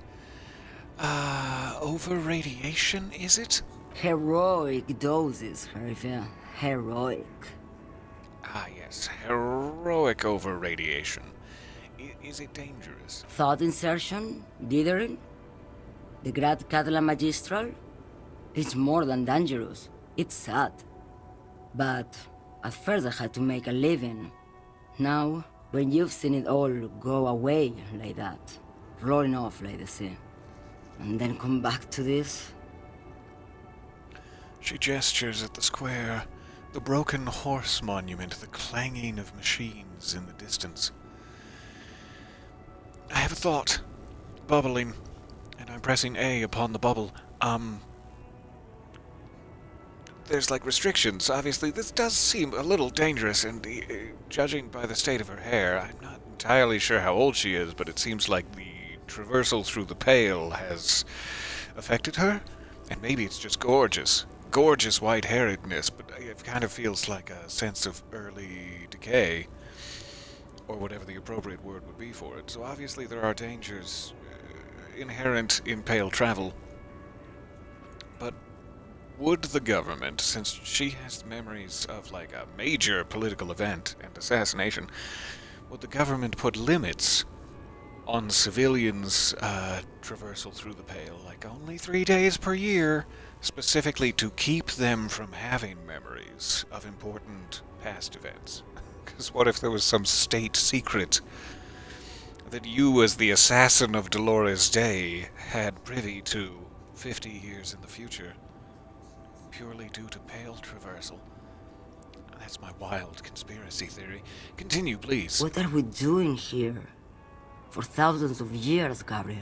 It doesn't have to be like this. We can just give up. We can just become a vapor. What does it look like, if indeed it looks like any physical thing, the pale? Like looking into the ocean at night, in the dark. You cannot see it, but you know it's there. And it's big, bigger than anything. Bigger than all the other things combined. What does it feel like? Nothing. Until it starts. When you are deep enough. Then, for me, it's like autumn. Dark, gray, and orange. The orange of street lights and the color of streets in the electric light. It smells like autumn, too. It smells terrible. Like the decay of autumn? But there really isn't any decay in autumn when the leaves have just fallen. So what am I thinking of? In what way would autumn smell terrible? The pumpkins, of course. I figured it out. Nostalgia. Cooped up in the cabin, shaking. Terrible nostalgia. For yourself. For humans. It's too much to bear. She loves it. Heavily implying that she is not human? How do you pass through the Pale? In the belly of an airship, behind the stair windows. So you don't look straight into it. It's not advised to look into it. So glad he's going down this route, because I was very curious to the extent of her lorry travel. So not on this lorry, No, then. the same one, a roller. They all are nowadays. Special wheels for connecting to the floor of the hold. She points to the machines, clumped up like toys. One last thing. You said we can just become vapor. Yes. Tell me more. No elaboration. Oh, I'd rather you did. I would rather have what I have than what you have. I would rather have what you have than what I have. I feel as though I already have what you have, in some way. I do get that impression that if a phenomenon such as the Pale exists in our world, my void of memories, my complete lack of knowing, must be connected in some way. I feel I already have what you have. They say there is a point. One that I have not crossed. In the Pale, super deep. If you stray too far, of course, on the U41A, or in Lomonosov's land, where every step you take is one step further from home, no matter the direction. It's a point you cannot come back from. Your mind becomes so radiant with the past, there is a flip. Instead of writing, it erases memory, nearing some kind of indescribable finale. That sounds familiar. Maybe you've been down the motorway south? She looks at her cigarette. It's almost out. She has swallowed it hungrily. Then she looks at you. The motorway south? It's a story as lone horsemen tell. Lone horsemen, Sheriff, not Pale drivers. Way beyond the established Pale that's lit by radio frequencies, where it goes silent and dark, and the process begins, erasure, kilometer by kilometer, in any direction. The motorway south is a road you cannot come back from. And if indeed I had traveled the motorway south, and it's something you cannot come back from, how am I here? Reborn anew, my skin baby soft, my mutton chops glorious. What is at the end of the motorway south? No one knows what's at the end.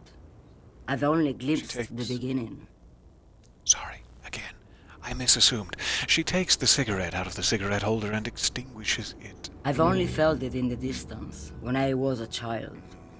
A child growing on the lake. Have I lost you? Josiana. A sigh escapes her lips, then silence as she stares within herself. There is nothing more to do now. She's far away. And I am glad that I haven't confined her to this desolate little traffic jam. She's back where she belongs. And I have attained the thought, motorway south, which is now my highest priority. She is receding in the clutches of some indescribable scattered emotion. A child descending. One moment, I'll be right back.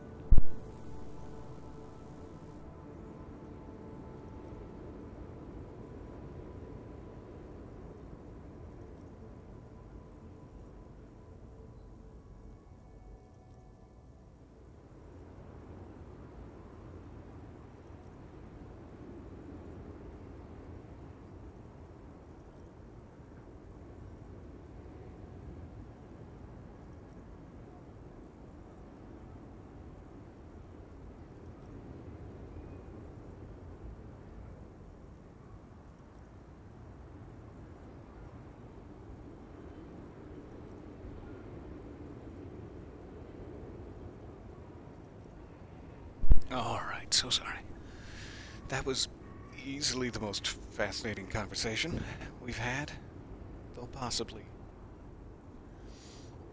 Joyce is an even tie. The the knowledge of the Pale itself, but the more personal details, first-hand knowledge of the Pale, incredibly fascinating to find. So, what is this thought? What is this delicious thought, and also quick save it, you fool. The motorway south. Temporary research bonus, -1 to visual calculus. From the bizarre angles of my mind. 8 hours and 10 minutes to research. No big deal. At the edge of the map, the land mass begins to disintegrate into pure trigonometry. The ocean melts, becoming a tangle of sines and cosines. The mountain range turns into a sharp-angled azimuth. Its green rain shadow dithers, like music turning into a waveform, and then vanishes. This is the end. A half-remembered textbook from your childhood. The porch collapsing on the edge of the Isola. A transition from reality to Pale. A single vector shoots out like a rocket. It's the motorway south, splintering off from the known Pale to where? Where does it go? Sorry. The longest, most lonesome way home, indeed. That is so interesting. That the point of this thought was, like, where did I come from? Trace your steps back to where you came from. And with the new information we have now, that becomes quite interesting. I'm halfway through my apricot-scented chewing gum. I would have to spend another point. I did level up again, so we're back to 3. The motorway south being so fascinating. Let's make this symmetrical and go for it. Bam! You've chosen Mazovian socioeconomics. No! The motorway south! Oh god! Internalize.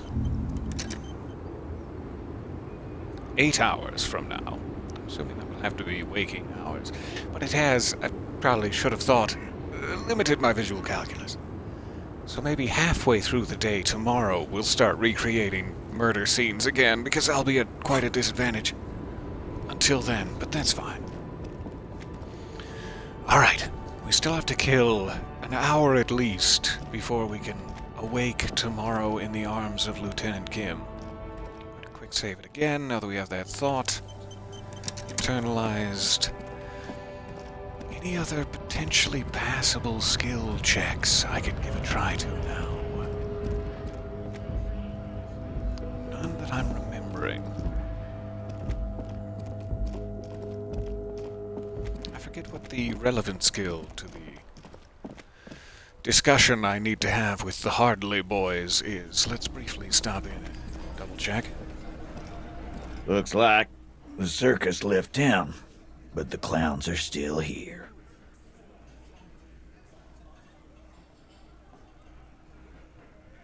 I guess I need to ask him about it first. We don't even have a skill check.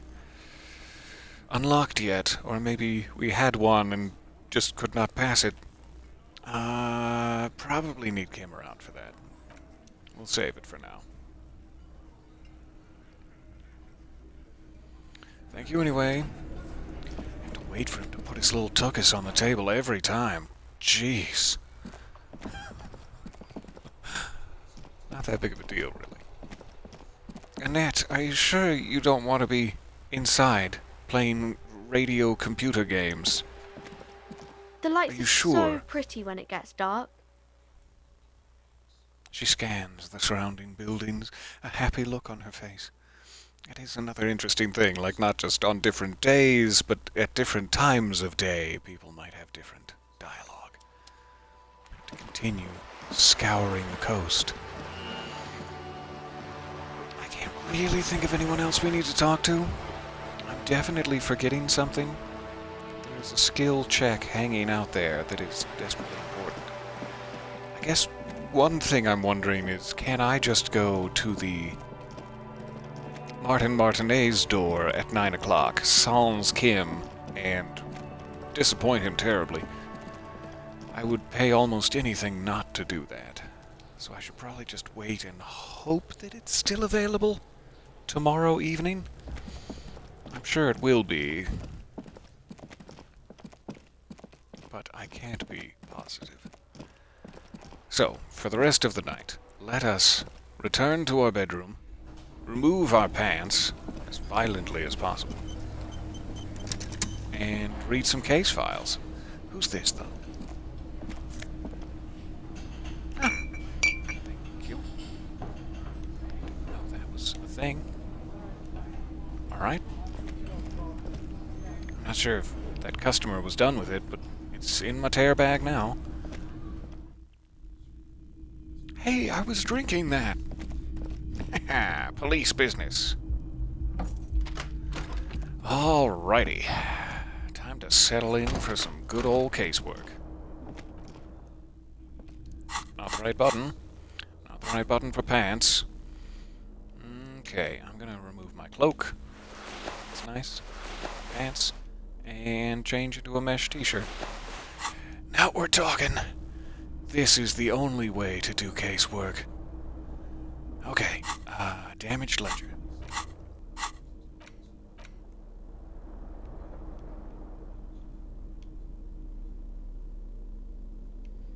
Do I not have it anymore? Maybe it's an item. Or a tool, yes. Since it was repaired, it has become a tool. Good. It's the ledger you found in the trash. A cabbage of papers hanging from the board, with the permeables drawer inside. It's barely held together by a clip. Then the acidic stench of rotting food is rubbed off on the cellulose. It now forms the base of the experience.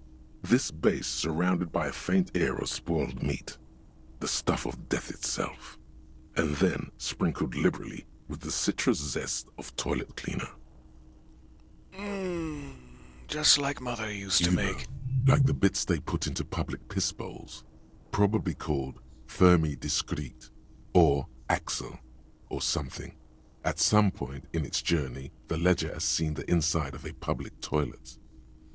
Yeah, I know. Sylvia already told me I dunked it in the toilet. If you knew it was dunked in the toilet before getting chucked into the trash, why are you sniffing it? Well, the option to sniff it was there, so... maybe it's my fetish? You ever think of that, Nose? Oh, it was there. I had to. So you wanted to get in on the trash toilet stink collab. Find out what happens when those two get funky together? Okay, pal. Are you angry with me, Nose? Yeah. Turns out your nose doesn't like self-indulgent literal shit huffing. Quelle fucking surprise. Come on, no more. The ledger is going back down, away from your nose now. You sit up there in your brain, on your high horse, just picking dialogue options. Meanwhile, I'm down here in the real world, with my nostrils flared, suffering the consequences of your shit choices. No, I understand. I'm sorry. I'm sorry for everything I put you through. I don't think there's anything in the hidden drawer, but let's just take a peek. I think we got everything we Without need. resistance or sound, the two panels move against each other. The compartment is now open. Inside, you see 2 ticket stubs and a handmade postcard. This got out of hand. I will not treat myself that way, not in my current state of undress. Close the permeables compartment. It's slightly, ever so slightly, difficult to breathe once you've done so. The drawer is locked. Blue ink drips from the white pages in your hand. To my case files. Arson, petty theft, spousal abuse, handwritten logs on dozens of... Yes, it appears you a title, one might say even. One that draws inspiration from snoop fiction. And yes, all caps. Others appear more lighthearted. It's going to take an effort to piece these case files together, but it can be done. Once you're done inspecting them up close. Weird that I seem to have lost the option to investigate specific cases. We still had a bunch untaken. Maybe they'll reappear now that I'm done inspecting these. You don't exactly close them. So much as Read distance a case yourself from file. the That's smelly what I'm paper. looking for. It takes about half an hour to piece one together. using the system you've devised. Which one do you want? Alright, so we have the Next World mural, we have the Square Bullet Hole murders, or the murder at the hookah parlor. I'm most interested in the Square Bullet Hole murders, truth be told. But like when you're eating a sandwich, and most of the ingredients are packed towards the center, you eat around, as though to save the most delicious bite as your treaty treat for last. So I'm going to start with the murder at the hookah parlor, which is dry and largely free of condiments. But who knows, they could be fascinating and juicy. Murder. Tum Tum Tum at the hookah parlor was a case originally assigned to an officer called Joseph Mills, who is now dead, of circumstances completely unconnected to murder at the hookah parlor. Wait, how? How did Joseph Mills die? Beaten to death by a throng of Villalobos gang members when him and his partner J.M., only initials mentioned, answered a call one night. It's a sad story, and it isn't really represented in your case files. Stop stalling and get to the murder at the hookah parlor. Stop stalling and get to the dum-dum-dum murder at the hookah parlor. Wait, so his name was Joseph Mills and his partner's name was J.M.? Likely story. This is one of those complex multiple personality disorder cases. I can feel it. I can feel it. Joseph Mills was on this case that he just couldn't solve. Was doing it solo. Said it was a real nutcracker. A real brain twister. Was on it for, like, a month. The captain got impatient. Shit or get off the pot, Mills. Don't shout at a man and pressure him when his nuts are already being cracked and his brain twisted. Just let him do his job. Mills didn't get off the pot. Not yet. He kept at it for a couple of weeks more, racking his brains, running with every theory, as outlandish as they seemed. Still couldn't solve the murder at the hookah parlor. Tough case, he said. Toughest he's ever had. Was he a good cop? No. He was awful. Awful sense of humor, too. The worst jokes you've ever heard. Really rapey. Still, he'd been on it for months now. Said it was the final case. Said it was uncrackable. That murderer vanished into thin air. That goddamn hookah parlor was all he talked about. And just like that, I'm glad he's dead. Go on. Okay, so the case is handed to you because Mills isn't getting anywhere, and you look into it.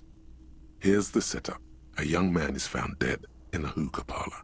You know, those places where you go and smoke bubblegum-flavored vapor all day.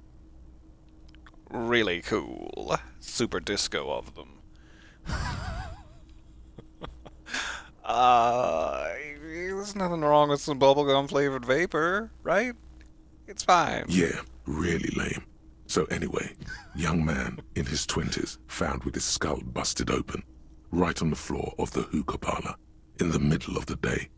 No one else is in there. Only client that day. In perfect health, too. Some kind of movie producer. No one enters. No one exits. He's just sucking on his watermelon hookah all morning, all noon, like he usually does. He's a regular. No calls, nothing. Just sucking on the hookah until 15:45. Then bam, he's dead on the floor with his skull busted open, blood everywhere. What happened? How can it be? Mills has no idea. Invisible assassin, movie deal gone sour. Girl at the counter did it. Nothing fits. Eerie. Man just dropped dead. So you go to the parlor. You see cushions around the table. Tables low, heavy, really sharp edge.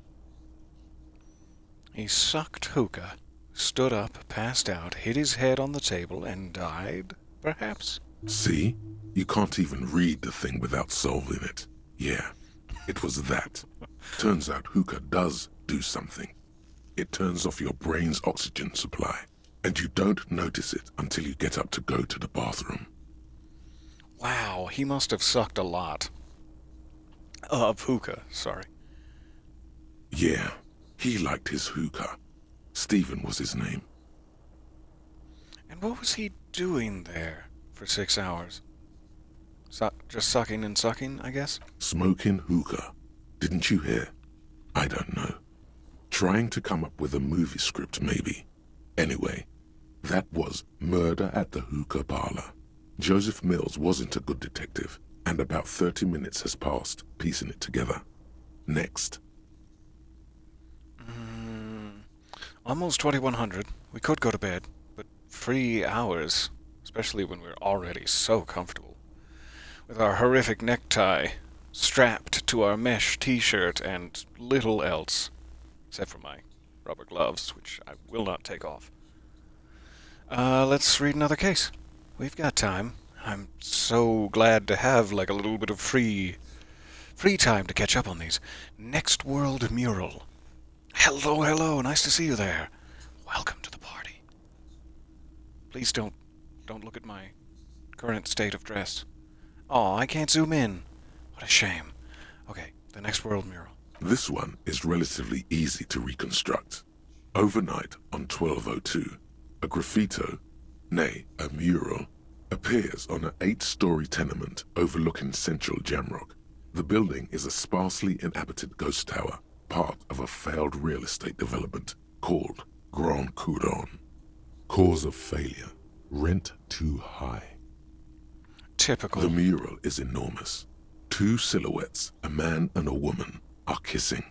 The text cut into their form reads, "True love is possible only in the next world. For new people, it is too late for us. Wreak havoc on the middle class. And embrace communism." People call it that thing and that fucking thing. It's visible for miles. In 2 days, the station's complaints desk gets clogged with requests to remove the bummer. You and your partner are assigned to the case. Seems like it hit a little too close to home for some folks. The mural's right. It is too late for love. You have to take it down. You have to take it down. It's painful for me. The graffito crew is easy to track down. Only the bell lectures have the literage of industrial paint to cover the surface. One of the graffito artists is rumored to be rich. They take responsibility for the execution, but not the design. The ideologue of the Next World Mural, as the crew calls it, remains an unknown. Your heart flutters for Peter. Maybe love is possible in this world after all. You've totally changed my mind. But as long as there's enough room between us for communism... No, we don't have to invite communism into our relationship. It's fine. Wait, do I ever find out who came up with it? The case files do not show you finding the author of the design. Oh, come on. What kind of sick-ass cop doesn't even find out who came up with the... Okay. The crew agrees to clean up after themselves. However, your partner, JV, is against the removal, citing public support for conservation. This leads to a debate in Precinct 41, which then spreads to the streets of Jamrock, ending in a rare plebiscite organized by you and the rest of Row 3. JV, my former partner? Something worth filing away, certainly. The 9,000 people subjected to the mural's message, all of Lakeside, Central Jamrock, and Villalobos, plus half of the eminent domain, participate in the vote. Although the case begins with what appears to be a lot of rambling on the streets as to how juvenile and stupid the mural is, given a choice between 2 options. Remove the mural. It is wrong. Or keep the mural. It's sexy. I like that they're kissing. And I like that it's doomed. Start with B. A staggering 78% of voters choose to keep it. Turns out the opposition were a loud minority. And that love truly is possible in the next world for new people. And it is too late for us. Now all that remains is to wreak havoc on the middle class. I must have voted, and possibly even lobbied, to remove the thing because I don't believe in that rubbish one bit. I like it. But can't we wreak havoc on other nations instead? I'm violently racist inside of me. The middle class are not to be blamed. It's human nature. I'm violently capitalist inside of me. All that remains is to wreak havoc upon the middle class as communism demands. In any case, it appears to have been a rare case of civil activity in the quarter. And agreement as well. What do you want to tackle next? Neat case. One final case remains. The meat of our sandwich. The most delicious little chef's kiss of them all. I have no idea if that's true. This one just sounds interesting. The square bullet hole murders. Proceed. It would be very interesting to read about these, wouldn't it? I mean, there seems to be a square-shaped entry wound in the victim's forehead. She's been sitting there for weeks, on her rocking chair, with a square hole in her skull, staring at the wall, her mouth agape. But we know what her mouth was doing, but how about... No, that's not what I mean. Sorry, I thought there was another T. That's all you got. From the half hour you spent piecing it together, all you know is the entry wound was square-shaped. You never found the bullet. And then another body showed up, also with a square hole in his forehead. A sequence killer, eh? Who knows? Those pages are missing. What next? Don't worry. One day. One day? Implying that the saga of the square bullet hole murders is not over? I don't believe anything about the corpse that we found a bullet in the skull of was square, necessarily. I'm sure I would have made note of it, if that was the case. But we didn't even, find a bullet hole. Maybe it was covered by the trauma of Kuno and his constant rock throwing. But it seems like the bullet was a surprise. There was no external, indication of a bullet, and therefore it could have been square. I'm so curious. One day You may still catch the man with the square gun. Sounds like a fantastic Bond film. But who will play? Who will play the titular character? I vote for Helen Mirren as James Bond. I can revisit this, though there's now nothing left to revisit, unless we need info. We may need info. Our partner's name is JV, we know nothing about the square bullet hole murders, and love is only possible in the next world. It is too late for us. I've learned everything I can. Not much has changed in the meanwhile. A bunch of sodden papers still... Put the ledger away. All right. Gorgeous. Look at my knobbly little knees. Look at the back of me. Nope, never mind. Don't look at the back of me. I take it back. Let us put pants back on, but it seems I'm already nakies. Let's just go to bed as we are. In fact, I'm going to get even more nakies by removing my uncomfortable glasses. Glasses, gloves, shoes. That'll do it. Horrific necktie stays on. I'm quick saving it. We have caught up with, as far as I know, every bit of information about reality from Joyce Messier. We have spoken with the Pale Driver for some very interesting information about certain fringe elements, surfing the memories of those long dead. Cannot wait to learn more. We bought a book about medicinal hangover cures that have paranatural sources. We've stripped to our skivs and read all of our existing case files. Lieutenant Kim will arrive again in the morning, after having dropped the body off, and we will embrace him and the new day with our finest pants on. I hope. Until then... The bed is still cold from the broken window, and not too... Shh. Quiet now. The bed is still cold from the wind blowing in from the broken window. The mattress creaks as you close your eyes and try your hardest to fall asleep. But it's not going to be that easy, is it? Here we are again, my broken bud. The waves are coming, carrying you away. But you can't go. No, you have to stay. Always half aware of yourself. Always. You're not cooperating, brother man. What makes you say that? It's your disgusting body. Even through your sleep, you feel a vague discomfort suffusing it. Your belly and your sides are unpleasantly tender. You wish you could curl up into a fetal ball of safety. But you cannot, because of the pain. Can't even take the fetal position due to your racked, aged back muscles. That pain in your right side is your enlarged liver, by the way. As for your kidneys, you've really been compounding the damage lately. Every cell in your body is moaning in agony, asking, what did we ever do to you? I'm sorry, cells. It's all me. It's my fault. It's the system's fault. The system failed me. This body's worthless anyway. No one does anything nice to it. Oh, that's not true. That doesn't have to be true. We took a nice bath yesterday. Or earlier today, perhaps? Earlier today. That was nice.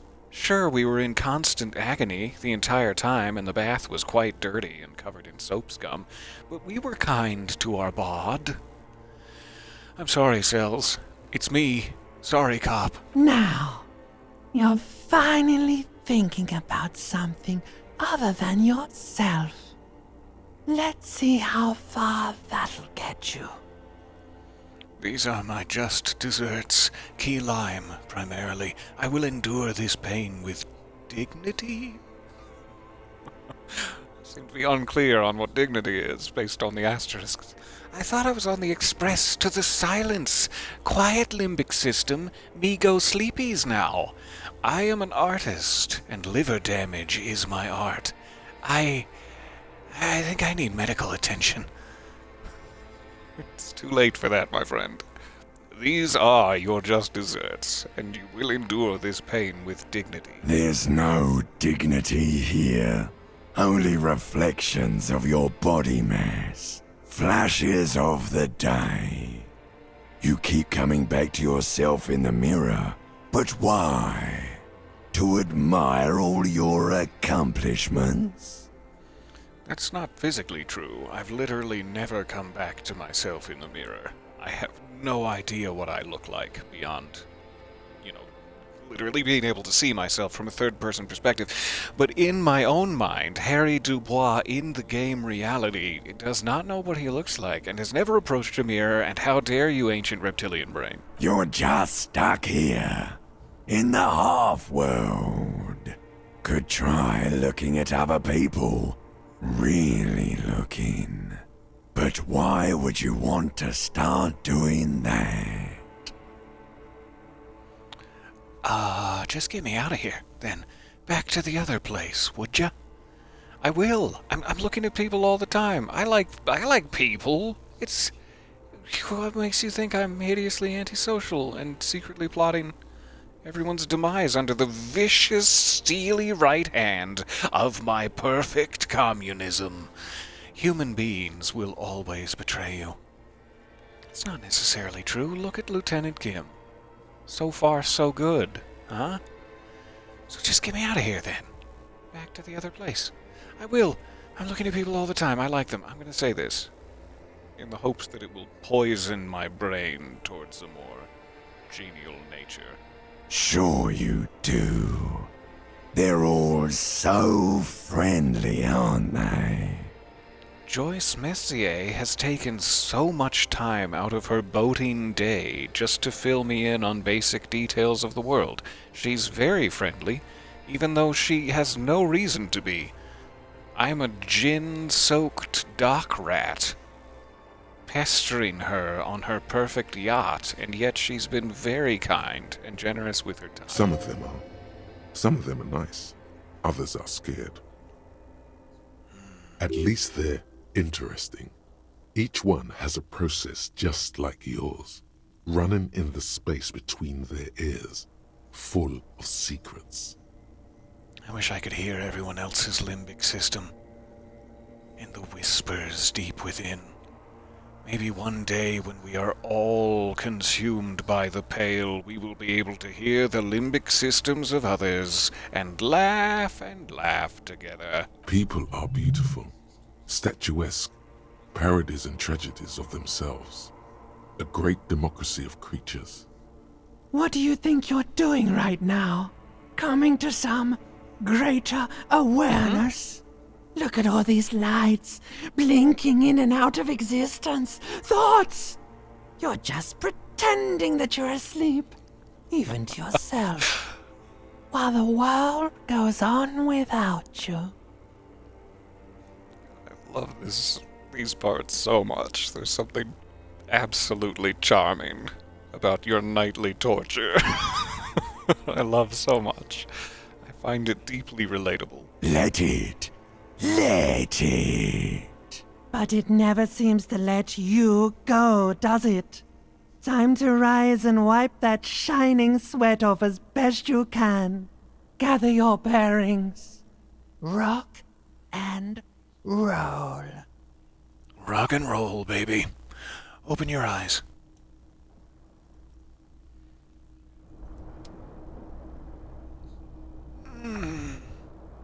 What a lovely time I had. Oh. 7:30 a.m.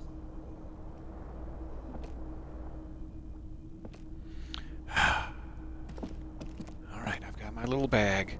Nothing can hurt me, so long as I have my little bag. Let us dress for the day, and more importantly, dress for the lieutenant. We're going jacket. We're going dirty old shirt.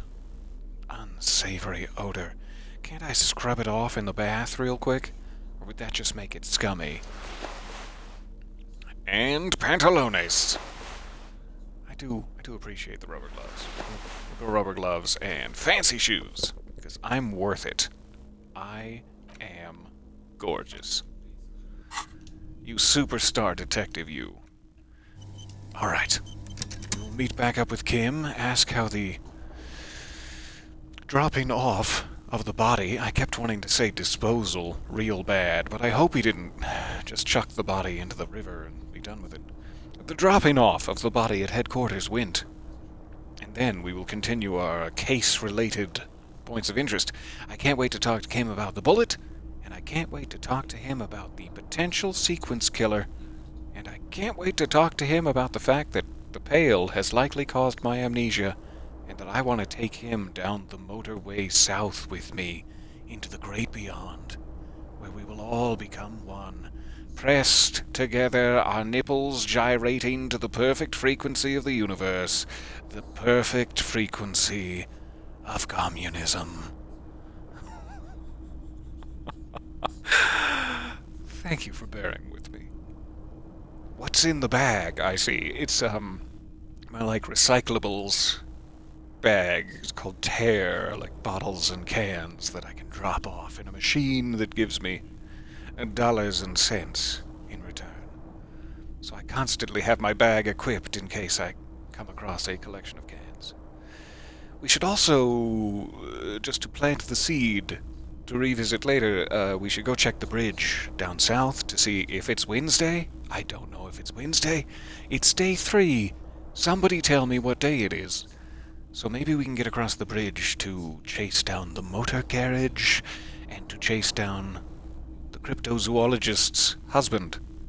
Or the cryptozoologist. I'm not sure. Are they all cryptozoologists? We'll find out tomorrow on the next episode of Disco Elysium. I was about to make up a weird nickname for it, but it's got a weird enough name already. I love you all. I will see you soonish for more delightful superstar cop fun. And of course, I'm desperately sorry Bye for now.